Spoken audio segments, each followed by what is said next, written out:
My name's Neil Brand. I'm a silent film pianist and composer. I work a lot with early film, and it's something that's been most of my life. I spent 25 years bringing music to movies, and it's a particularly weird art because silent film in itself is a strange beast.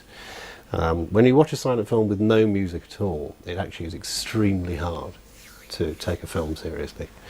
It's partially because I think we're used to music, but also there's a sense that these films were made knowing music was going to be there afterwards, and so they are paced to allow space for the music to work and for us watching the film to sort of to make our decisions about characters and that sort of thing.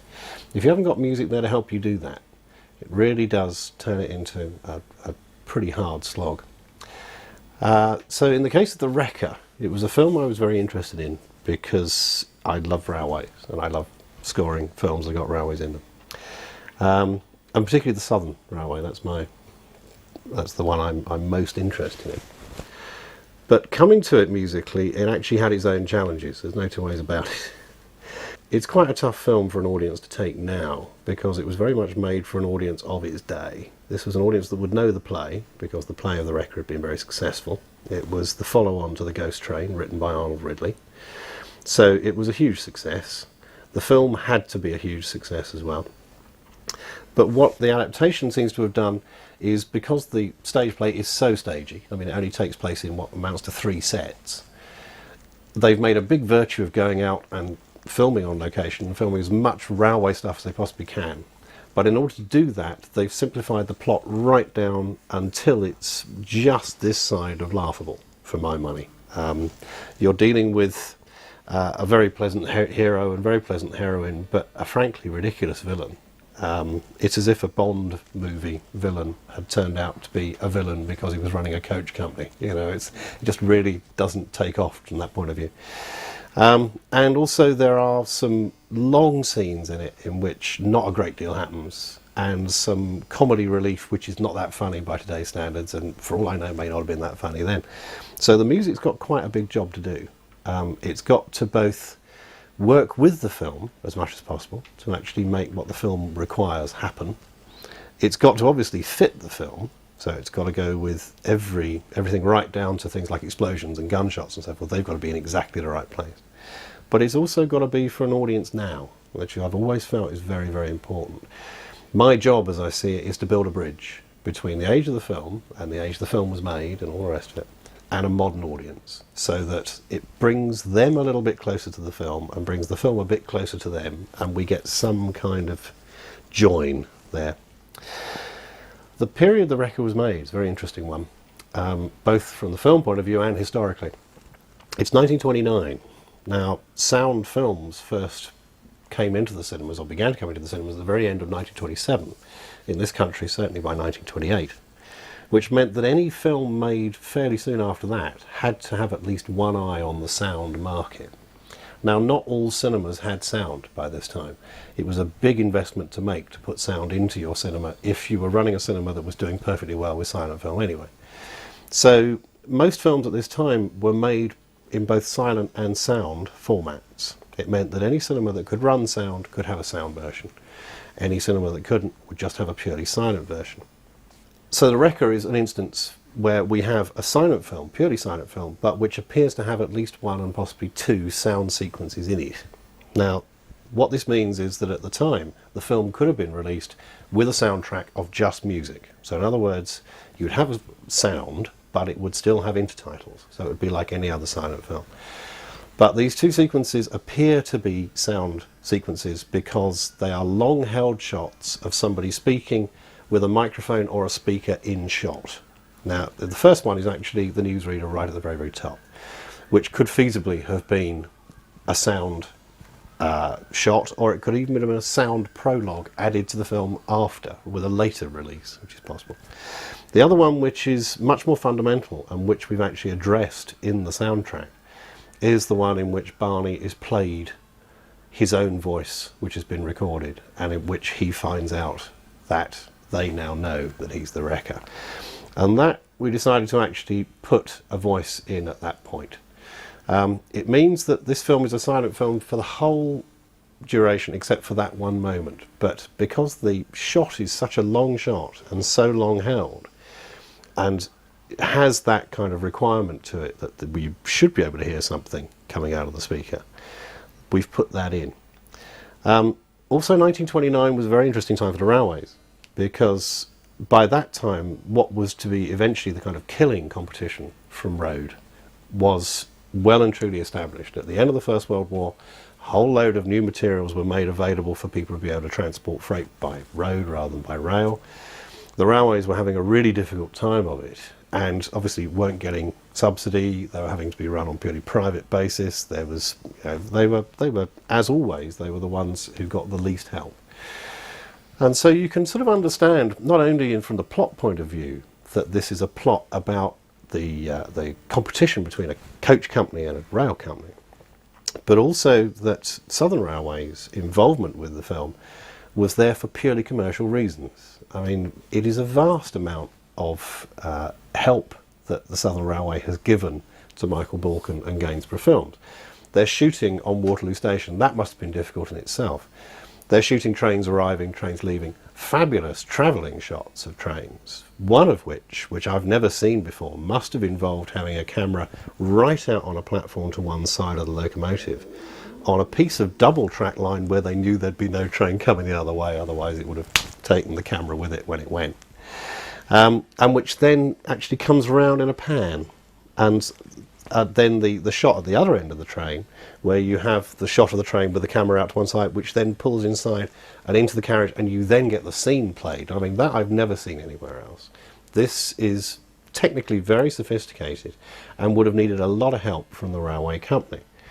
Now, Southern obviously makes sense for them to be involved with this film, even though it's a film about people blowing up trains, because they want to be recognised as a big railway entity. There's always talk about expresses, and this express going to there and this express going to there. There's actually a scene in which a couple on a coach are arguing about how slow the coach is compared with how phenomenally fast the train is. So this is also, as well as being a thriller film and an adaptation of a play, a huge advert for Southern Railways. And that must have been the reason why Southern Railways got involved, because they realised that they were going to see a really good lot of publicity out of being involved with this movie, which people were going to see because the play had been such a huge success. As a film, one of the great things about The Wrecker is that it has a tremendous amount of very fast moving train footage in it. And so as a musical influence to me, and I think probably to hundreds of composers in the past, the idea of trying to put a train into a musical picture is always a wonderful one. There's both the sense of speed and the sense of something metal hurtling, but also, if like me you love these things, there's also a sense of romance about it. So there's something quite positive.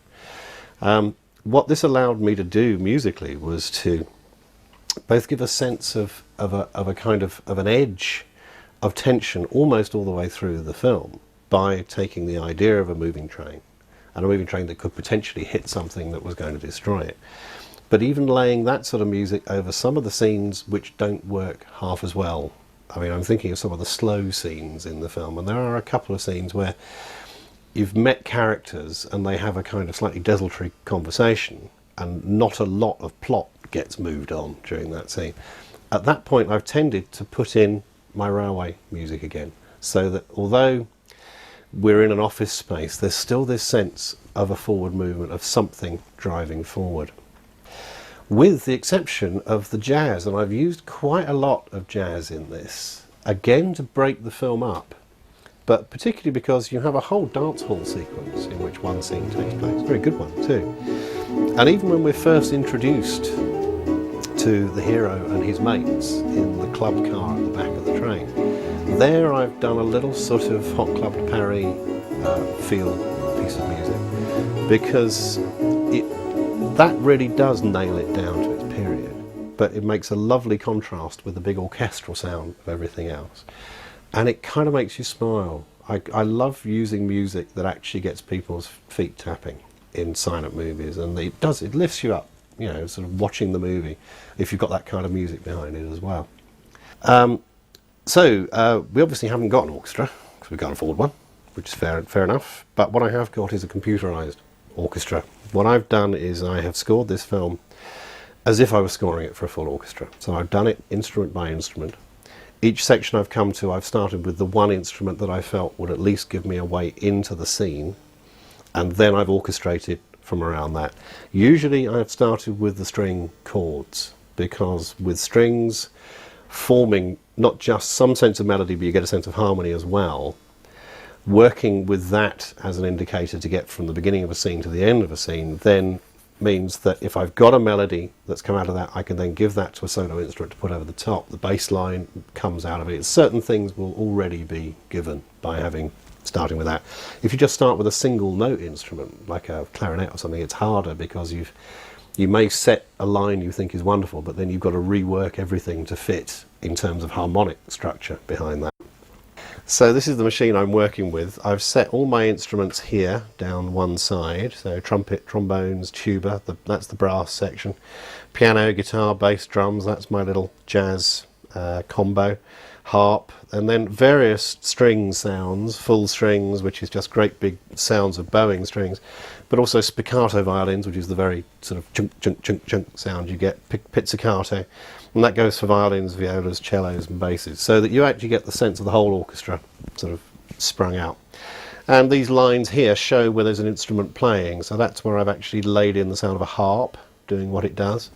And my orchestration is that I would have put my first instrument down, which as I say might have been strings, which would be lying here, and then I could replay that and track over it all the other sounds that I need to make. And so eventually I have an hour and 10 minutes of silent movie score. And it is intended to sound like an orchestra. What I'm hoping is that once this actually gets underway, quite often people have to fight the music for the first few seconds of watching a silent film anyway, because it's an odd position to be in. But then after a while you click into the fact there's music, and what I hope will happen is that people will just click into the idea that this is an orchestra that's playing this film and won't think about machines at all. This is a very big sound, and an audience at the time would probably not have heard a band, they certainly wouldn't have heard a band anywhere near as big as this, but they would certainly have heard more than just the piano. I mean, the old cliche about silent films is that they were played by little old ladies on cranky old uprights who only knew one tune. Well, certainly by 1929, when there were literally thousands of cinemas right the way through the country, all in competition with each other, part of that competitive edge was how much money you spent on your music. And if you went to see The Wrecker at a major cinema in the West End, you probably got at least 8 musicians, and they would have been good. I mean, it was actually better paid work because there was more of it in a week. You could be playing 12 shows a week than theatre or concert hall or anything else. So it attracted the best musicians. But it would have been a smaller scale orchestra. It would have been like a little chamber orchestra, but still playing music that fitted the film. What we've got is a huge orchestra, but that's not only because it gives me the chance to have lots of different colours in my palette, as it were, but also because that's kind of what people expect now, is if a film has a soundtrack and if it's a thriller, then that kind of orchestral sound feels right. That's what you'd get if you went to the pictures now. The film throws up specifics where you just know by convention that what particular music is needed. And I'm thinking particularly of the love theme, which the convention which comes up on the film, and if you were to watch it without having any music behind it, it would be absolutely obvious, is the point at which the hero and heroine light each other's cigarettes. Now they're leaning in towards each other. They actually cut from a long shot to a close-up, cutting down the line, which is very unusual. As they come close together, he lights her cigarette. It's very Bette Davis, but it's 5-6 years before Bette Davis. And there's a kind of sense that once they've had their puff of their cigarette, they might kiss. So immediately the music becomes that kind of style of romantic scoring. But it comes out of one of the supposedly comic moments involving Ramesses Ratchett. And I've written Ramesses Ratchett his own comedy music. So it's fairly obvious at the point at which we go from one to the other, where the comedy music is becoming something else. So here's the comedy sound for Ramesses Ratchett running out to see what's happening to his car.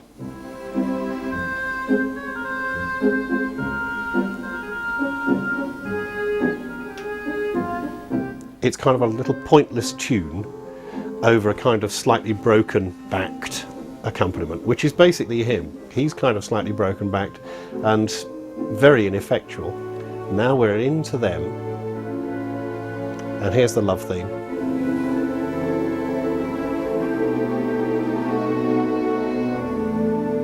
Which is very 20s. It's sort of a la Gershwin.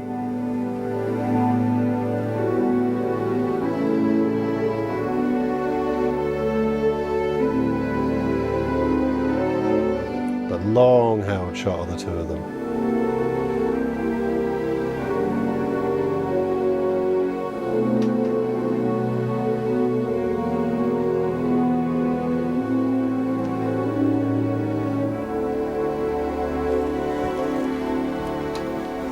Now, it was so obvious what was needed there. Something slow and something warm that gave you that sense of depth.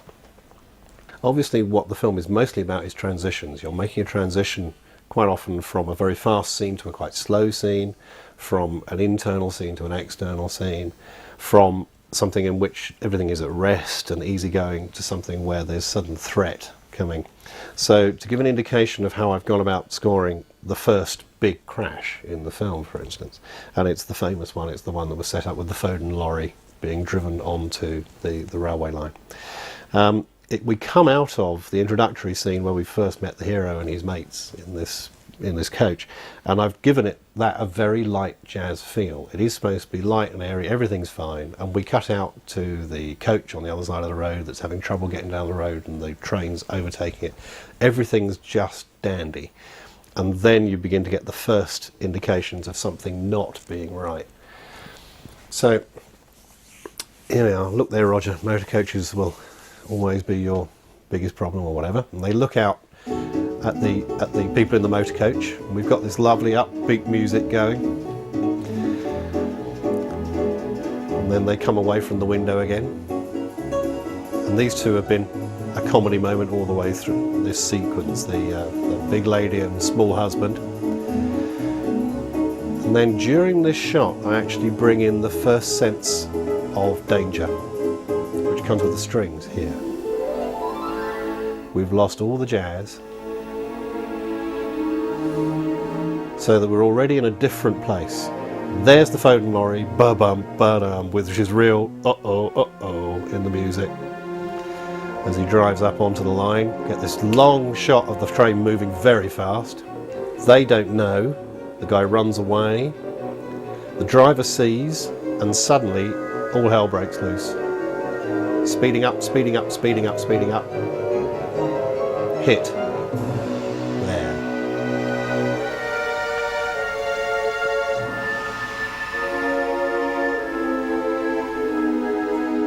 And there's this terrible sense. You don't see any bodies in this point, you just see this smashed up wrecked thing, but there's an awful sense of grieving, which I feel, partially because we know that those coaches are actually one of the first coaches that they made for the South Eastern and Chatham Railway. Any railway preservationist now would be throwing up his hands in horror at the thought they wrecked them. Now we've got the people coming out, but this music is like music from a documentary about the retreat from Moscow or some other dreadful historical event. Tries to make this sense of panic and catastrophe timeless, to set it in a context in which we all understand how dark and how horrible this is.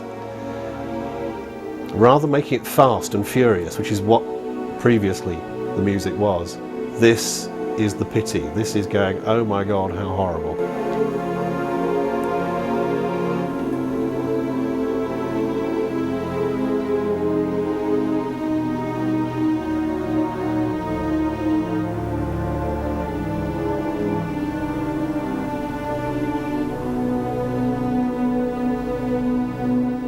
So you have a lot of movement over a music that's not moving that fast.